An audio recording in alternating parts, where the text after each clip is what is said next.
अस्सलाम वालेकुम क्लास। आज का हमारा टॉपिक है डॉम इवेंट लिसनर्स। अच्छा जी, पिछले लेक्चर में हमने देखा था कि जावास्क्रिप्ट के आप अंदर इवेंट्स कैसे यूज़ कर सकते हैं। इवेंट ड्रिवन प्रोग्रामिंग है, लाइक आप बटन पे क्लिक इवेंट लगा सकते हैं, on mouse over, on mouse out, on change का इवेंट लगा सकते हैं, on load, on unload, different तरह के इवेंट थे जो हमने देखे थे, और उनको हैंडल करने के लिए जो कोड हम लिखते थे दैट इज़ इवेंट हैंडलर। ठीक है, यानी हमने किसी भी HTML ऑब्जेक्ट के ऊपर कोई इवेंट लगाया और उस इवेंट को हैंडल करने के लिए जो फंक्शन हम लिखते थे वो हम जावास्क्रिप्ट के अंदर लिखते थे। सो अब इवेंट लिसनर्स का क्या पर्पज़ है कि हम ये चाहते हैं कि बजाय इसके कि हम मैसअप करें अपने कोड को HTML के अंदर ही, हम उस पर इवेंट्स लगाएं और इवेंट को हैंडल करने के लिए फिर कोड लिखें, हम सारा ये काम जो इवेंट लगा रहे हैं और जो उनको कोड लिख रहे हैं इवेंट हैंडलर का, वो सारा कुछ जावास्क्रिप्ट के अंदर ही रखें। बजाय इसके कि हम इधर बटन के ऊपर ऑन क्लिक का इवेंट लगाएं, हम यही काम जावास्क्रिप्ट के अंदर भी कर सकते हैं थ्रू इवेंट लिसनर्स। ठीक है, अब इवेंट लिसनर्स को अप्लाई करने से पहले देखते हैं कि आपको मैंने पिछले लेक्चर में बताया था कि आप डिफरेंट टारगेटिंग मेथड्स हैं जिनके थ्रू HTML ऑब्जेक्ट्स को एक्सेस करते हैं, like get element by ID, gate element by class name, gate element by tag name. ठीक है, इनके थ्रू हम क्या कर रहे होते हैं, किसी भी एलिमेंट को उसकी ID या क्लास नेम या टैग नेम की बेस पे एक्सेस करते हैं जावास्क्रिप्ट के अंदर, और फिर उनके अंदर कोई भी चेंज आप ला सकते हैं, चाहे वो फॉन्ट का स्टाइल है, उसका साइज़ है, उसका टेक्स्ट आप चेंज करना चाहते हैं, तो कोई भी चेंजिंग आप इन टारगेटिंग फंक्शंस के थ्रू एक्सेस करते हैं। उसके अलावा भी आप एलिमेंट्स को एक्सेस कर सकते हैं through this method document dot query selector, और यहाँ आप उस सेलेक्टर का नाम लिखते हैं। ठीक है, we can access an HTML element corresponding to DOM node in JavaScript या the query selector function. Query selector function के थ्रू भी आप एक्सेस कर सकते हैं, और ये क्या कर रहा होता है, returns the first element that matches the given CSS selector.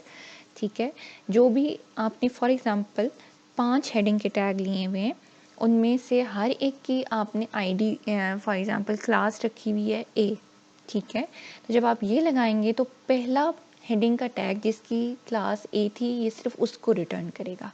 अगर आप चाहते हैं कि सारे के सारे रिटर्न हो तो उसके लिए आप लिखेंगे क्यूरी सेलेक्टर ऑल।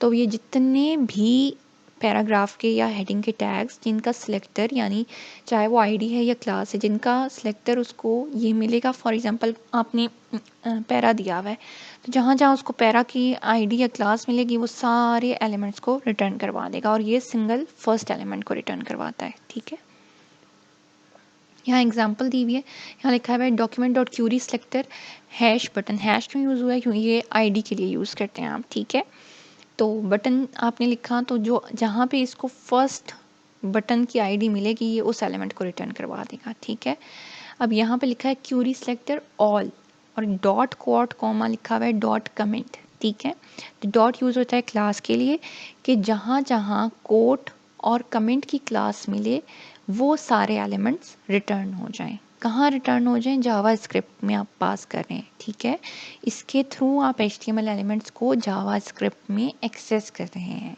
ठीक, अब इवेंट लिस्टर्स को लगाने का तरीका क्या होता है, ऐड इवेंट लिसनर, ये हमारे पास एक प्री डिफाइंड सिंटेक्स है। इवेंट का नेम लिखा जाता है, कॉमा डाल के फंक्शन का नेम लिखा जाता है। ठीक है, event name is the string name of the javascript event you want to listen to, common ones like click है, focus है, blur है। अच्छा, जब आप HTML के अंदर इवेंट लगाते हैं तो ऑन का प्रीफिक्स यूज़ करना पड़ता है, on click, on focus, on mouse out, on mouse over.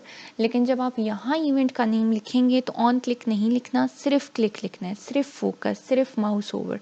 On का प्रीफिक्स यहाँ भी नहीं लिखा जाता जब आप इवेंट लिसनर ऐड अप कर रहे होते हैं। ठीक है, फंक्शन का name is the name of, कोई भी आप फंक्शन का नेम यहाँ पे दे सकते हैं। ठीक है, इसी तरह रिमूव करना है तो रिमूव इवेंट लिसनर लिख के इवेंट का नेम और फंक्शन का नेम लिख सकते हैं। ठीक है, अच्छा यहाँ पे एग्जांपल दी हुई है।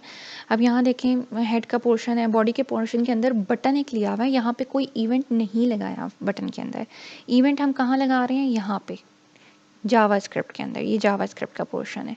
Document dot query selector button, हमने बटन को एक्सेस किया, बटन यहाँ पे किसका नेम है, हमारे एलिमेंट का नेम है। क्यूरी सेलेक्टर के थ्रू उसको एक्सेस किया और कहाँ स्टोर करवा दिया है, बटन के एक वेरिएबल में। फिर इस बटन के ऊपर button dot add event listener, हम इस बटन के ऊपर अब इवेंट लिसनर लगा रहे हैं। क्लिक, यहाँ पे इवेंट का नेम है, कॉमा डाल के ऑन क्लिक क्या है, फंक्शन का नेम है, ठीक है। तो function on click console dot log clicked लिखा हुआ है, यानी कंसोल पे क्या प्रिंट आउट हो जाए, क्लिक्ड। अच्छा, जब इस कोड को रन करेंगे तो यहाँ पे एक एरर आपको शो होगा कंसोल पे। क्यों एरर शो होगा, क्योंकि देखें जब आप कोड को HTML को रन करते हैं तो सबसे पहले जावास्क्रिप्ट का कोड रन होता है, ठीक है। लेकिन अभी आपने पहले जब जावास्क्रिप्ट का कोड रन हुआ तो अभी डॉम क्रिएट नहीं हुआ था, डॉक्यूमेंट ऑब्जेक्ट मॉडल ट्री डायरेक्टिक स्ट्रक्चर, ठीक है। और आपने पहले ही इवेंट लगा दिया, हालांकि अभी बटन तो क्रिएट ही नहीं हुआ, इस वजह से वो एरर शो कर देता है, ठीक है। तो इसको सॉर्ट आउट करने के लिए डेफर का कीवर्ड यूज़ किया जाता है। You can add the defer attribute on the script tag so that the JavaScript does not execute until after the DOM is loaded. देखिए यहाँ पे ये कह रहा है कि आप इधर स्क्रिप्ट के टैग के अंदर डेफर का कीवर्ड यूज़ कर लें। ये क्या करेगा कि जब तक डॉम आपका क्रिएट नहीं होगा, आपका ट्री लाइक स्ट्रक्चर क्रिएट नहीं होगा, तब तक आपका जावास्क्रिप्ट का कोड एग्जीक्यूट नहीं होगा। जब डॉम क्रिएट हो जाता है तब हम उस क्यूरी सिलेक्टर या वो वाले सिलेक्टर्स अप्लाई करके एक्सेस करते हैं ना। डॉम का क्रिएट होना सबसे पहले ज़रूरी है, ठीक है। तो इसलिए डेफर का कीवर्ड यूज़ करें ताकि जब डॉम क्रिएट हो जाए तब हम उस एलिमेंट को एक्सेस करें और उसके बाद कोई इवेंट अप्लाई कर सकें। या दूसरा प्रोसीजर ये है कि अगर आप ये डेफर का कीवर्ड यूज़ नहीं करना चाहते, जो स्क्रिप्ट का पूरा पोर्शन है, या बॉडी के बाद लिख लें, ठीक है, बॉडी टैग के बाद, ठीक। तो अब आप जब इसको रन करेंगे, यहाँ देखें यहाँ डेफर का कीवर्ड लिखा हुआ है अब आप इसको रन करेंगे तो ये एरर शो नहीं करेगा, ये डेफर का कीवर्ड लिखा हुआ है, ठीक।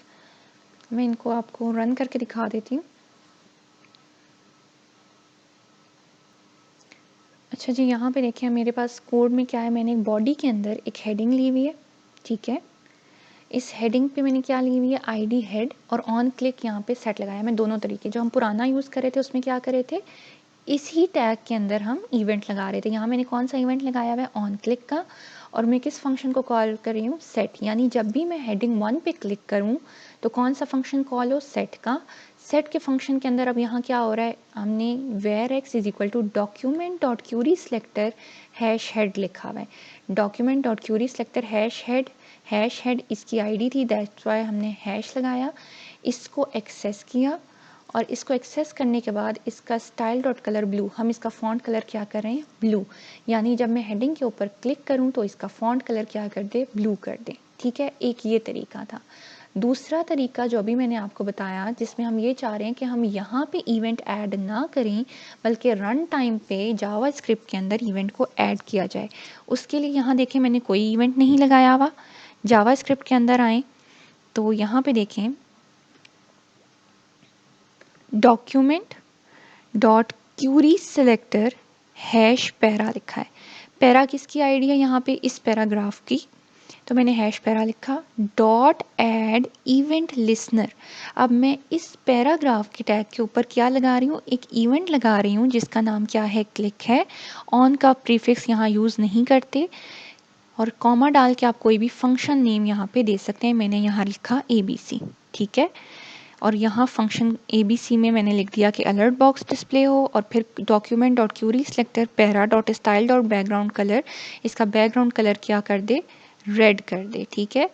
यानी जब ये आप इस पे पैराग्राफ को हमने यहाँ पे अब जावा स्क्रिप्ट के अंदर इवेंट लगाया, इवेंट की वजह से फंक्शन कॉल हुआ, इस फंक्शन के अंदर फंक्शन कॉल के अंदर एक अलर्ट बॉक्स डिस्प्ले होगा, और मैं दूसरा क्या कर रही हूँ कि मैं इस पैराग्राफ को एक्सेस करके यहाँ पे क्यूरी सेलेक्टर पैरा को एक्सेस करके इसका बैकग्राउंड जो है वो रेड कर रही हूँ, ठीक है। तो दोनों तरीके आप यूज़ कर सकते हैं। आप यहीं पे भी इवेंट लगा सकते हैं, और यहाँ नहीं लगाना चाह रहे तो यहाँ पे उस एलिमेंट को एक्सेस करके यहीं पे इवेंट लगा सकते हैं। दोनों तरीके हैं, ठीक है। यहाँ पे ये होता है कि अब इसको मैं आपको रन करके आउटपुट भी दिखा देती हूँ इसकी। देखिए मैंने इसको रन किया, ये मेरे पास हेडिंग वाला टेक्स्ट है और ये मेरे पास पैराग्राफ वाला टेक्स्ट है नीचे जो आ रहा है, ठीक है। अब मैं इस पर क्लिक करूँ तो ये हेडिंग वाला था जिस पे सेट फंक्शन कॉल हो रहा था, इसका टेक्स्ट का कलर क्या हो जाना चाहिए था, ब्लू। देखिए मैं इस पर क्लिक करती हूँ तो इसका फॉन्ट कलर क्या हो गया, ब्लू, ठीक।